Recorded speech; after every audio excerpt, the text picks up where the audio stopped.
Alors, on démarre cet premier jeudi d'Acrimed de la saison par la question du journalisme d'investigation. Alors aujourd'hui, très souvent, voire trop souvent, le journalisme de commentaire écrase le journalisme d'enquête, voire même le journalisme de simple information. Il semble que le journalisme d'investigation y fasse exception. Donc nous essaierons de nous interroger sur ce soir sur qu'est-ce que le journalisme d'investigation, en quoi il est un journalisme différent de ce que devrait être tout journalisme, c'est-à-dire tout journalisme devrait-il pas être un journalisme d'enquête et donc d'investigation. Nous interrogerons sur ses méthodes, et qu'est-ce qui le distingue par exemple d'un simple journalisme de révélation qui se bornerait à produire des informations fournies ou par des sources ou par des documents plus ou moins secrets ou protégés. Nous essaierons de connaître et comprendre quelles sont ces cibles. Est-ce exclusivement les affaires de corruption politique, judiciaire et financière, ou bien le journalisme d'investigation doit-il aussi s'intéresser à d'autres enceintes de pouvoir protégées des regards comme le sont les conseils d'administration des grandes sociétés ou simplement les entreprises elles-mêmes. Donc est-ce que le journalisme d'investigation se distinguerait d'un journalisme d'enquête sociale qui semble bien aujourd'hui être le parent pauvre de l'information? Enfin, nous nous intéresserons à ces effets. Sont-ils les effets obtenus par le journalisme d'investigation d'enquête, sont-ils ceux qui sont souhaités? La focalisation sur les affaires politico-financières est-elle une réponse effective au droit de savoir qui renforce la vie démocratique et la conscience politique des citoyens, ou bien un substitut qui détourne de questions plus essentielles et alimente la dépolitisation, voire le cynisme? Alors pour y répondre et pour baliser ce champ un peu large des questions que j'ai évoquées devant vous, je donnerai d'abord la parole à Fabrice Arfi, ancien journaliste de l'AFP et du Figaro. Il a collaboré au Parisien, à Libération et au journal Le Monde, et il travaille depuis 2008 pour le site d'information en ligne Mediapart. Il est l'auteur et le co-auteur d'enquêtes qui ont eu ces derniers mois de fort retentissement. Ensuite, je donnerai la parole à Henri Malher, cofondateur de l'association Acrimed et principal animateur de l'association depuis maintenant presque 18 ans. Et ensuite, vous aurez la parole en étant dans la salle et un débat s'engagera avec nos intervenants. Voilà, je laisse tout de suite la parole à Fabrice. C'est ceinture et bretelles. Micro, bonsoir à tous.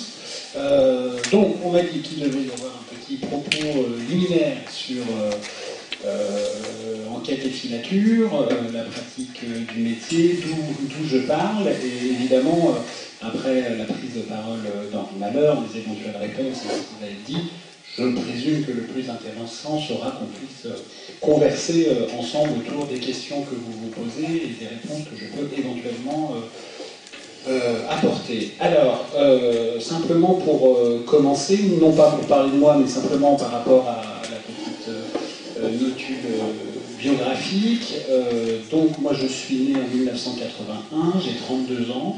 J'ai commencé le journalisme en 1999. J'ai eu la chance de ne pas avoir fait d'études, voilà, à part le baccalauréat, c'est-à-dire que je ne connais pas, et je ne peux donc pas en parler de ce qui est censé être une forme d'académisme de l'enseignement du journalisme sur les bancs de quelle que soit l'école ici ou là. Donc j'ai commencé en 1999 dans un titre qui est grièvement décédé en 2007, qui s'appelle Lyon-Figaro, qui était une sorte d'excroissance quotidienne du Figaro à Lyon, qui était un peu le dernier survivant de ce laboratoire de la presse nationale, locale, nationale, qui a été Lyon dans les années 80, puisque Lyon a connu, pendant cette période, Lyon Libération, Le Monde Rhône-Alpes, l'Express Rhône-Alpes, l'Humanité Rhône-Alpes et Lyon Figaro. Où je suis entré pour écrire sur la musique, parce que je suis un musicien. Et de fil en aiguille et de départ à la retraite en mouvement interne, j'ai remplacé le chroniqueur judiciaire du journal qui était là et qui officiait depuis une vingtaine d'années, qui s'appelle Gérard Schmitt, qui est donc aujourd'hui à la retraite, qui est un peu le parangon du chroniqueur judiciaire, veste à carreaux, moustache, pipe, bedonnant, une plume très enlevée. Et donc j'ai pénétré cet univers très particulier de la chronique judiciaire qui, je crois, relève de la chronique théâtrale. D'ailleurs, la chronique judiciaire étant en l'occurrence simplement de raconter ce qu'il se passe au moment du procès. Hein. Quand je dis chronique théâtrale, c'est parce que pendant un procès, tout est conçu comme une pièce de théâtre, y compris l'architecture hein, d'une salle d'audience, la disposition, le procureur qui est plus élevé que la défense, ce qui en dit long sur le système judiciaire français, le banc des journalistes, qui est à côté du procureur, toujours. Hein, dans une cour d'assises, par exemple, les journalistes sont assis à côté de l'avocat général, c'est-à-dire à côté de l'accusation. Voilà. Et la défense et le banc de l'accusé pour la cour d'assises est en face. Je digresse un peu, mais on en apprend beaucoup, y compris simplement sur l'architecture et la disposition des choses qui ont un sens. Et en travaillant à la fois pour Lyon-Figaro, et puis j'étais dans une... Vous savez, là, à Lyon-Figaro, j'avais un statut formidable qui est celui de pigiste permanent.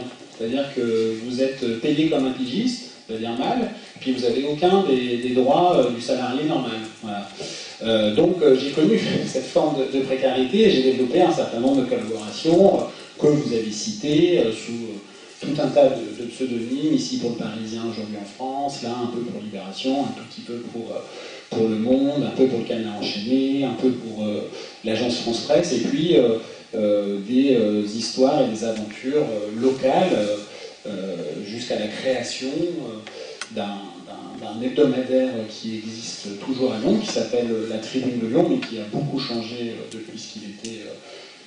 Enfin, en tout cas, ce qui avait été les volontés de départ de ce journal, qui était un peu de considérer que la noblesse journalistique, entre guillemets, si tant est qu'il y en ait une, doit s'appliquer également au local. Enfin, on est dans un pays où on considère que ce qui est local serait moins bien que ce qui est national, serait moins noble. Or, les villes, les zones urbaines sont traversées par les mêmes problématiques que le pays. Voilà, ce sont des cours de récréation journalistique absolument formidables, et le local ne peut pas se résumer, malheureusement, trop souvent à ce que la presse quotidienne régionale, et il y a des choses très bien dans la presse quotidienne régionale, mais cette idée que le local aurait moins d'intérêt que le national. Et je dis ça parce que c'est dans le cadre de cette expérience-là que j'ai eu à connaître, et j'ai également travaillé pour la presse gratuite, puisque j'ai participé au lancement du bureau de 20 minutes à Lyon, donc j'ai pu voir ce qu'était la réalité de la pratique du métier dans un média où la gratuité, c'est-à-dire le financement à 100% par la publicité, c'est-à-dire la recherche de l'audience plutôt que du public, veut dire, y compris sur la fabrique de l'information. Et donc c'est après que je participe à cette histoire de Tribune de Lyon, et c'est la première fois où personnellement je suis confronté à ce que peut être, dans le cadre d'une enquête journalistique, une censure, voilà, à l'échelle locale. Alors, on en avait un peu parlé nationalement, c'était début 2006, en l'occurrence une enquête que je menais, c'était sur des financements occultes du Parti socialiste local à Lyon, dans une affaire dans laquelle était cité, impliqué, puisque président d'une association qui avait reçu des chèques de subventions détournées d'une municipalité, l'actuel maire de Lyon, Gérard Collomb, qui était, et je le savais, très très très proche du principal actionnaire, voire du seul actionnaire du journal à l'époque. Et l'enquête avait été prête, validée, au moment de la publier, elle a été littéralement censurée, ce qui a provoqué une levée de bouclier d'une grande partie de la rédaction, une mise en grève, etc. Et finalement, comme il y a eu une grande médiatisation, enfin un début de médiatisation nationale, les esprits se sont un peu apaisés, l'enquête a été publiée de manière édulcorée, et quelques jours après, les trois grandes gueules de ce mouvement un peu contre ce qui était une vraie censure locale, un photographe, une journaliste et moi-même avons été licenciés du jour au lendemain à l'américaine, avec les vigiles devant le bureau, le carton sur le bureau, tu mets des photos de tes gamins dedans, tu t'en vas, et voilà. Bon. Je dis ça parce que c'est à ce moment-là, donc on est début 2006, que je prends attache avec, pour une raison liée à des histoires générationnelles, puisque je suis fils d'un policier qui a travaillé à la brigade financière pendant longtemps sur les affaires, notamment politico-financières à Paris et à Lyon. Peut-être est-ce que l'inconscient et l'impensé de tout ça provoquera des questions sur la vision policière du journalisme d'enquête. Je ne crois pas, mais on peut en discuter évidemment. Qui a eu à connaître un certain Louis Plenel quand il était policier à Paris dans les années 80 et que Plenel suivait les questions policières justement. Voilà. Et donc c'est à ce moment-là que j'appelle Plenel qui, dans mon souvenir, début 2006, c'est le moment où il quitte le monde pour retrouver les joies simples de l'écriture, comme vous l'avez dit, simplement pour discuter. Nous avons eu une petite discussion comme ça sur la pratique du métier, sans issue, sans rien, puisqu'il n'avait rien à proposer, je ne demandais rien. Et en 2007, quand il annonce, c'était sur le forum du Nouvel Observateur, en décembre 2007, la création de Mediapart, c'est assez naturellement voilà, que je me porte candidat et que je rejoins cette histoire. Donc avant son lancement, c'était en janvier-février 2008. Voilà. Alors, ça c'était simplement pour expliquer d'où je parle en quelque sorte. Mediapart, donc, vous connaissez très rapidement, l'histoire s'est construite autour d'un certain nombre de créateurs qui sont pour beaucoup d'anciens du journal Le Monde et d'une plus jeune génération à laquelle j'appartiens qui rencontre cette histoire sur, on va dire, deux jambes, un double modèle, un modèle éditorial et un modèle économique, et l'espoir, la promesse que le premier rencontre le second. Le modèle économique étant celui de l'indépendance économique, c'est-à-dire de ne pas avoir de fil à la patte. Comme Acrimed ne vit que des subsides de ceux qui le soutiennent, Mediapart ne vit que de l'argent de ses lecteurs, c'est-à-dire de la confiance de ses lecteurs, donc zéro publicité sur le site, ce qui n'est pas très... comment dire, qui est déjà connu, des modèles comme ceux du Canard enchaîné, de Charlie Hebdo ou d'autres. Avec une situation capitalistique la plus saine possible, puisque le journal appartient en majorité à ses fondateurs, à la rédaction, avec un pool d'actionnaires dont on peut parler évidemment si tout ça vous intéresse.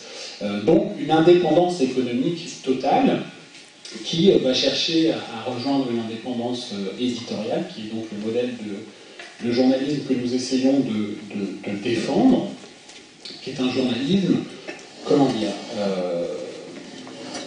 on peut parler d'enquête journalistique, mais déjà, pour engager peut-être au fond des choses la discussion, ça a déjà été un peu dit, pour moi, le journalisme d'investigation, ça n'existe pas. Pardon. Pour moi, le journalisme d'investigation, ça n'existe pas.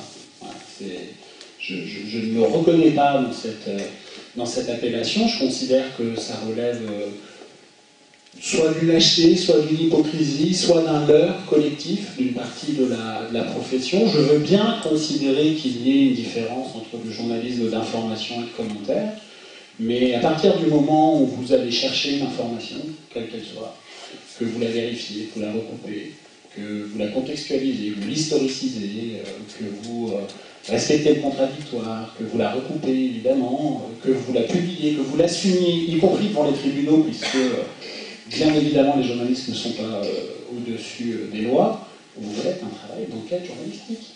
Vous allez chercher une information, vous la publiez. Bon. Donc c'est pour ça que moi je ne me reconnais absolument pas dans cette histoire de journalisme d'investigation, et je considère même que c'est, quand je dis un leurre ou une lâcheté, je trouve que ce serait terrible pardon, de considérer, si on prend la presse nationale, qu'à Paris il y aurait 20 bonhommes, parce que c'est très masculin. Hein. C'est très masculin, c'est très blanc, c'est très masculin. On passe partie de son temps à se mesurer la taille des biceps, là, t'as vu mon beau PV, t'as vu mon beau scoop, t'as vu mon bel exclusif. Considérer qu'il y aurait 20 bonhommes à qui on déléguerait comme ça l'enquête journalistique ou l'investigation. Je trouve ça dingue. en plus avec un biais qui est terrible, qui serait de considérer que l'enquête journalistique, et c'est peut-être un autre engagement de discussion par rapport à ce qui a été soulevé, doivent se résumer aux affaires politico-financières et au suivi de l'actualité politico-judiciaire en réalité. Et j'en reviens au début, au fondement, sur ce que je disais tout à l'heure sur la chronique judiciaire. En fait, en assistant au procès, comme ça, très vite, je me suis dit, mais pourquoi devons-nous simplement être les chroniqueurs de ce qui se passe sur un dossier au moment où il arrive, fini, entre les mains des juges qui jugent au nom du peuple français. Bon. Et donc je me suis petit à petit intéressé à ce qu'était le travail de la police, le travail des juges. Et puis petit à petit, mais tout ça est une maturation, c'est une lente maturation qui peut-être évoluera encore, l'idée que finalement le journaliste doit être autonome face à l'événement, autonome intellectuellement face à l'actualité. C'est-à-dire que nous, on n'est pas là pour être simplement les passe-plats, même talentueux, même critiques de ce que disent ou font les uns ou les autres. Ce que font les policiers, ce que font les magistrats, ce que disent les chefs d'entreprise, simplement rapporter la parole et les actes de ceux qui ont déjà le pouvoir de la communication. Et tout cela vient donc interroger la question que, bon Dieu, nous, on a une autonomie intellectuelle face à ce qui se passe, et on a le droit d'avoir notre agenda. Notre agenda, c'est-à-dire de décider sur quoi on va travailler. Cela, on l'a résumé à Mediapart dans une petite expression qu'on a appelée le journalisme d'initiative. Voilà. Alors, dans le domaine qui est le mien, c'est-à-dire d'écrire sur la corruption, la fraude fiscale, qui parfois recouvre des histoires politico-financières, mais pas seulement, Mediapart, de ce point de vue-là, a montré que aujourd'hui, les affaires judiciaires qui font la une de tout un tas de médias, on peut parler de Bettencourt, Karachi, Takiki, Kadhafi, Cahuzac, ou même l'affaire Tapi, toutes ces affaires, si on se met sur le terrain des affaires, ont été à Mediapart, avant d'être des histoires judiciaires, avant d'être des scandales, des récits journalistiques. Toutes. Il n'y en a pas une que je viens de citer sur laquelle la justice ou la police enquêtait. C'est après que la justice est arrivée. Alors après, c'est une discussion qu'on va pouvoir avoir sur est-ce que nous sommes des justiciers, comme j'ai pu le lire, y compris dans le monde diplomatique. Évidemment que non. Évidemment que nous ne considérons pas du tout comme ça. S'il y a des traductions institutionnelles et parfois judiciaires du travail que nous faisons, tant mieux. Et pour continuer le propos sur ce que j'espère est le cœur de notre discussion ce soir, moi ce qui m'importe dans tout cela, dans tout ce qu'on fait, ce qu'on essaye de faire dans ce petit laboratoire de presse qu'est Mediapart, c'est le sens des choses. C'est, pour appeler ça d'ailleurs, le sens des affaires, en quelque sorte. Parce que ces histoires, ces affaires, ces scandales, ça nous dit quelque chose collectivement, ça nous dit quelque chose de la pratique républicaine, de la démocratie, des institutions. Oui, c'est vrai qu'on est plutôt des apporteurs de ce point de vue-là, des apporteurs de mauvaises nouvelles, mais c'est tant mieux. Le journalisme est aussi un facteur de désordre, au bon sens du terme, qui doit s'assumer comme tel. C'est comme quand vous êtes à l'école, quand vous avez des cours de sciences physiques ou de mathématiques, on vous pose des problèmes pour avancer, on ne vous pose pas des solutions. Bon. Eh bien, les affaires, c'est un peu la même chose. C'est-à-dire que moi, je n'ai aucun problème avec le scandale, la polémique, si c'est le prix à payer pour sensibiliser, non pas l'opinion publique, parce que je ne sais pas ce que c'est, mais les opinions publiques, aux faits révélés et surtout aux signifiants des faits révélés, au-delà de la personnalité mise en cause, entre guillemets, du bruit, mais plutôt le signal qui nous intéresse, le fond des choses plutôt que l'écume, ça ne me pose aucun problème, le scandale, de ce point de vue-là. Aucun. Mais si les affaires que nous sortons devaient se résumer à des espèces de faits divers financiers spectaculaires qui seraient la chronique de la chute d'un homme connu, là, je considère que notre échec est total. Que journalistiquement, notre échec est total. Alors peut-être nous sommes y compris collectivement, un journaliste, pas au rendez-vous de la pédagogie de tout cela. La pédagogie, il y a une pédagogie dans toutes ces histoires. Et on peut en parler de l'affaire Tapi, de l'affaire Karachi, de l'affaire Takedine, l'affaire Karachi, l'État corrupteur qui devient corrompu, l'affaire Takedine sur les amitiés coupables, les conflits d'intérêts quand on est homme politique et les connivences avec le marché de l'armement, l'affaire Kadhafi, compromission avec les dictatures, l'affaire Cahuzac, qui touche là, qui est une sorte de cas d'école, alors y compris médiatique, qui a rencontré quand même une espèce d'écoute très particulier dont on pourra parler. Dans toutes ces histoires, il y a, par exemple, un invariant. Ce sont les paradis fiscaux. Ce sont les paradis fiscaux, ces espèces de boîtes noires qui ne sont pas du tout les outils d'une économie parallèle, contrairement à ce que vous pouvez entendre ici ou là, mais qui sont le cœur de l'économie mondiale, les paradis fiscaux.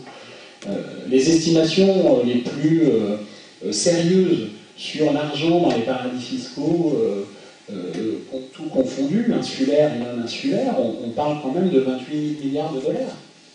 C'est-à-dire le PIB cumulé des États-Unis et du Japon. Cet argent-là, c'est un argent qui est soustrait à la richesse nationale. C'est votre argent. C'est pas, quand je dis le sens des choses, ces affaires, elles vous parlent de vous, pas simplement des gens connus, ou des ministres, ou des membres de gouvernement, ou des marchands d'armes, elles vous parlent de votre porte-monnaie au petit.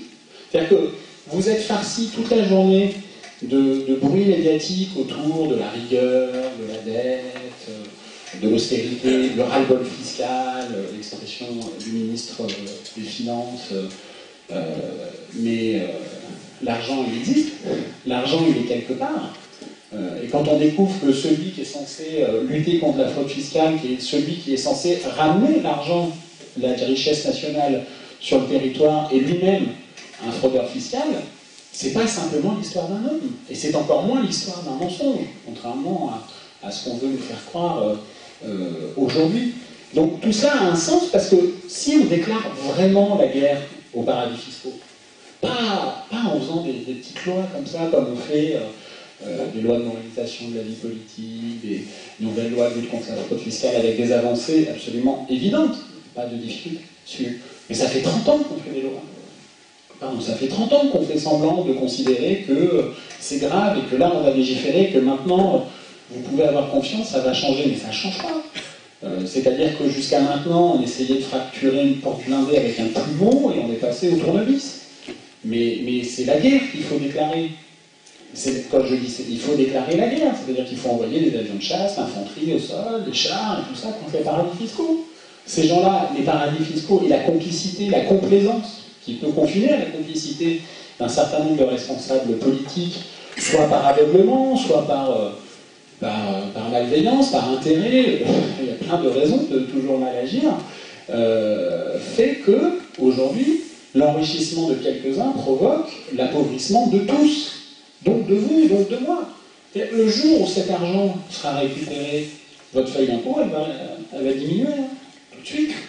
Alors, moi j'entends beaucoup dire, dans les cabinets d'avocats, les spécialistes de ces zones grises là, de l'impôt, qui est quand même cet argent qu'on se doit les uns aux autres, c'est partie d'argent intime, mais qui nous appartient à tous, disent, mais s'il y a des paradis fiscaux, c'est parce qu'il y a un enfer fiscal en France. Mais c'est l'inverse. C'est l'inverse. S'il y a un enfer fiscal en France, c'est parce qu'il y a des paradis fiscaux. C'est le jour où tout cela n'existera plus, je vous assure que si on s'attaque vraiment, encore une fois, à la corruption, qu'on ne fait pas semblant ou à demi-semblant, à la corruption, à la fraude fiscale, la conséquence directe de tout ça, c'est des impôts qui baissent. Et donc c'est une répartition plus égalitaire de l'impôt, qui est quand même, je crois, l'égalité devant l'impôt, un principe constitutionnel en France. C'est juste un débat constitutionnel. C'est-à-dire que c'est pas... pas sur la table comme ça, être excité. C'est notre constitution, c'est notre texte sacré, c'est notre Bible républicaine qui nous dit ça, l'égalité devant l'impôt. Eh bien, c'est pas vrai. Voilà. C'est pas vrai. Et les affaires, les faits que nous allons chercher, nous permettent de le démontrer. Voilà. Ça a été dit tout à l'heure sur la prédominance, en quelque sorte, si ce n'est la domination du journalisme de commentaires. Moi, j'ai pas de problème en tant que tel avec le journalisme de commentaires. Il y a des commentaires sur Mediapart, il y a des partis pris, il y a des engagements. Il en faut, et tant mieux, c'est pas la question. Mais je pense que ce ne sont pas les opinions qui font l'opinion. C'est pas l'opinion qui fait l'opinion. Je pense que ce sont les faits qui font les opinions. Voilà, tout simplement. Tout cela est dit depuis longtemps. Hannah Arendt parlait des vérités de fait, voilà, sans lesquelles il n'y a pas de liberté d'opinion. Et de ce point de vue-là, c'est ce que Mediapart a essayé de mettre en musique journalistiquement. C'est-à-dire que considérer que la liberté d'expression, la capacité à chacun de dire ce qu'il pense, ça appartient pas ça aux journalistes. Je veux dire, ce que pense un journaliste n'a pas de valeur supérieure à ce que pense n'importe qui. Au nom de quoi on serait, comme je suis là d'ailleurs, surélevé comme ça, à prêcher, à prendre une parole et à vous dire ce qu'il faudrait penser de ce que fait. Ça n'a aucun sens. Ça appartient à tout le monde. Et je suis désolé, il faut que le journaliste de ce point de vue-là descende totalement de son piédestal. En revanche, nous journalistes, on est des artisans de quelque chose qui est une pratique, des méthodes, d'aller chercher une information qui est parfois cachée, parce que certains ont intérêt à ce qu'elle soit cachée, et si elle est d'intérêt public, notre boulot impose, nous oblige de la rendre publique. Voilà. Alors, ensuite, a été énoncé comme question sur les effets, les conséquences de tout cela. Alors, là-dessus, de ce point de vue-là, moi je m'inscris totalement dans une culture démocratique de la pratique du journalisme. C'est-à-dire que vous avez des journalistes pour dire mais le journaliste c'est pas si important que ça. Jean-Michel Apathy le dit beaucoup ça par exemple. Il dit mais on n'est pas important, c'est pas important, etc. Alors moi je considère que, et ça n'a rien de présomptueux, mais je considère que le journaliste est comme le boulanger, comme n'importe qui, mais a sa place totale dans la vie de la cité et n'est pas simplement, c'est ce que je vous disais tout à l'heure, l'espèce de relais de ce que font ce que disent surtout déclaratifs comme ça, qu'il a dit, il dément, il fait, etc. De celui qui a déjà la puissance de la parole et des actes. Pour le titre d'une émission de France 2. Non, nous, on a un rôle total, mais ça ne suffit pas. Ça ne suffit pas. Et donc, quand nous sortons des affaires, ce qui est important, je crois, c'est le relais institutionnel de ce qui se passe. Et c'est pour ça que les scandales, les affaires, appelez ça comme vous voulez, sont des tests à chaque fois pour la démocratie. Si on prend ce qui est considéré comme une sorte de Graal journalistique, entre guillemets, le Watergate. Bon. Évidemment, sans Bob Woodward et Carl Bernstein du Washington Post, on n'aurait jamais rien su du Watergate. Très bien. Mais c'est pas le Washington Post qui fait démissionner Nixon. Hein. C'est parce qu'il y a des relais institutionnels au travail du Washington Post. Alors il ne s'agit pas d'idéaliser la démocratie américaine, mais de ce point de vue-là, elle est parfois beaucoup plus adulte que la nôtre. C'est parce qu'il y a le Congrès, c'est parce qu'il y a la justice qui préfère la vérité à la fidélité au président de la République, c'est parce qu'il y a une procédure démocratique qu'on arrive à l'impeachment, qu'on arrive au fait que Nixon démissionne de la présidence. C'est pas le Washington Post, c'est pas premier papier dans mon souvenir, juin 72 du Washington Post, démission quelques semaines après Nixon. Ça, il faut 2 ans. Et pendant ces 2 ans, il y a la réélection de Nixon. Hein. Pendant longtemps, ils ont crié dans le désert, les deux. Ben, de ce point de vue-là, pardon, en France, on est institutionnellement très sous-armé, sous-outillé par rapport à ça. Et cette incapacité des institutions, qu'elles soient judiciaires, parlementaires, regardez, si vous voulez on pourra en parler, mais regardez ce que sont les conclusions de la commission d'enquête Cahuzac. C'est un spectacle qui est déprimant. On voit la gauche qui protège la gauche, la droite qui était muette sur les affaires de la droite qui crie sur la gauche. Enfin, c'est pas simplement intérêt politique et partisan, où il est impossible que ces gens-là trouvent une communauté d'esprit alors que nous parlons quand même du bien public. Tout cela est désespérant. Et la justice, c'est pareil. L'incapacité en France à ce qu'on donne l'indépendance au procureur, qui est quand même celui qui, en France, décide ce qu'on appelle l'opportunité de poursuite, c'est-à-dire c'est lui qui ouvre les enquêtes, le procureur de la République, et là, la Cour européenne des droits de l'homme, quand même, qui est notre justice supranationale, dit que un procureur en France ne peut pas avoir le titre de magistrat, parce qu'il n'est pas indépendant. Parce qu'il n'est pas indépendant, c'est-à-dire que le procureur de la République en France doit la poursuite de sa carrière au pouvoir exécutif, c'est-à-dire au pouvoir politique. Et des exemples comme ça, il y en a plein dans les institutions. Et à chaque fois que ces affaires viennent les questionner, viennent les interroger, et il se passe de ce point de vue-là pas grand-chose. Un mini-exemple, l'affaire Cahuzac, la fraude fiscale. On découvre notamment, mais c'était connu, mais on voit l'énormité, comme l'épée au milieu de la figure, de cette pratique qui veut qu'en France, et nous sommes la seule démocratie de ce point de vue-là, qui fait qu'en France, ne peut ouvrir judiciairement une enquête pour fraude fiscale, un procureur ne peut ouvrir une enquête sur fraude fiscale pénale en France que s'il y a une plainte préalable du ministère du Budget. C'est-à-dire du pouvoir politique. C'est ce qu'on appelle le verrou de Bercy. Peut-être que vous en avez un peu entendu parler. C'est dingue, hein. On est les seuls à faire ça. C'est-à-dire qu'en France, le procureur de la République, il a l'opportunité de poursuivre sur tout ce qu'il veut. Sauf la diffamation, parce qu'il faut qu'il y ait quelqu'un qui s'estime diffamé pour qu'il ouvre une enquête. Bon. Et l'atteinte à l'intimité de la vie privée, parce que, évidemment, le ministère public ne peut pas se substituer à l'intérêt privé. Voilà. Mais sur la fraude fiscale, qui est quand même la caricature du délit qui fait mal à la société. Alors, c'est pas une violence physique, mais encore une fois, c'est une violence financière, symbolique, et qui peut avoir des conséquences physiques, hein, des gens à la rue, etc. Et non, et ben le procureur, il peut pas. Il peut pas, il faut qu'il ait la plainte du ministre du Budget. Vous imaginez, à Bercy, l'explication, on vous dit, mais c'est parce que, en fait, c'est un outil de négociation, de transaction, le verrou de Bercy, c'est-à-dire que quand on chope des fraudeurs, on leur dit, bah, soit vous remboursez rapidement, soit on vous poursuit. Voilà, c'est-à-dire qu'on est dans une seule logique de rentabilité, dans une seule logique, en quelque sorte, de trésorerie. Il nous faut de l'argent. Mais le corollaire de ça, c'est qu'on considère que la fraude fiscale, ça n'est pas un délit comme un autre. C'est moins grave. Et quand on fraude le fisc, pardon, non seulement vous payez, mais en plus vous êtes poursuivi.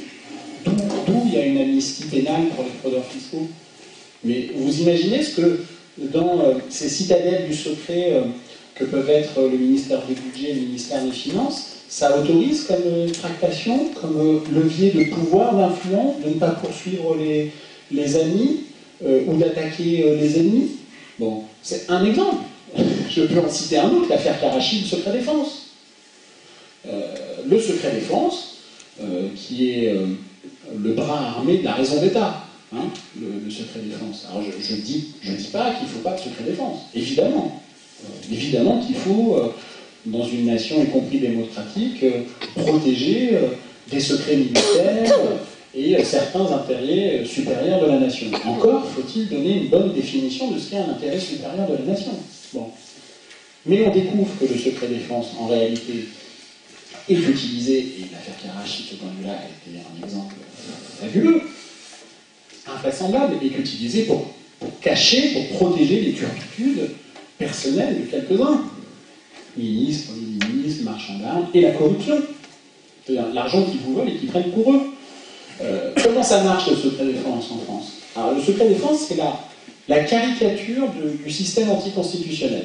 C'est-à-dire, on vous a appris à l'école qu'avec Montesquieu, par la disposition des choses, de pouvoir de la de pouvoir, hein, de l'esprit des lois. Ben, le secret défense, pour vous dire très concrètement comment ça se passe, je suis juge d'instruction. Si je veux des documents qui sont classés, j'écris au ministère de la Défense, je dis, Monsieur le ministre de la Défense, est-ce que vous pouvez me donner tous les documents de la DGSE, par exemple, qui sont susceptibles d'intéresser mon enquête? Voilà, enquête Karachi. Le ministre de la Défense reçoit les documents, il va voir son directeur de la DGSE, il dit, regardez, j'ai reçu cette demande du juge, qu'est-ce qu'on fait remonter? Et donc c'est le directeur de la DGSE, c'est le ministère de la Défense, c'est-à-dire celui qui a classé secret défense, qui va chercher dans les archives ce qu'il veut. Et s'il veut rien faire remonter, il fait rien remonter. S'il veut faire remonter un peu des miettes, il fait remonter un peu des miettes. Et puis on donne ça à une commission consultative qui ne peut se pencher que sur ce qu'on lui donne, qui dit on ne déclassifie pas, et le juge récupère. Et le juge n'a aucun moyen de savoir que ce qu'on lui a donné est la totalité de ce qui est susceptible d'intéresser son enquête. C'est-à-dire que le pouvoir politique, c'est lui qui a le dernier mot sur le pouvoir judiciaire. En Angleterre, c'est l'inverse. Ça se passe à l'inverse. Voilà. On voit à quel point le secret défense a empêché la vérité. Dans l'affaire de Taïwan, les frégates de Taïwan, dans l'affaire Karachi, dans plein d'histoires. Bon, et on ne fait rien. On ne change pas, ce point de vue-là. Je pourrais comme ça discourir pendant très longtemps. Voilà, voilà, pardon. Donc je suis pour. Et alors, pour terminer, et qui pourrait être un angle de discussion, j'avais été, moi, très perturbé par un article du Monde diplomatique il y a quelques semaines, 6 mois, je ne sais pas, qui s'appelait Le Carnaval de l'investigation, qui commençait avec Gramsci et sur l'idée que nous serions peut-être des espèces de fous du roi, c'est-à-dire qu'en dénonçant un système, on ne fait que l'alimenter, caricature un peu, qui est une vraie discussion qu'on peut avoir hein, sur l'utilité, au fond, de tout cela. Mais dans ce papier, des choses qui étaient fabuleusement fausses.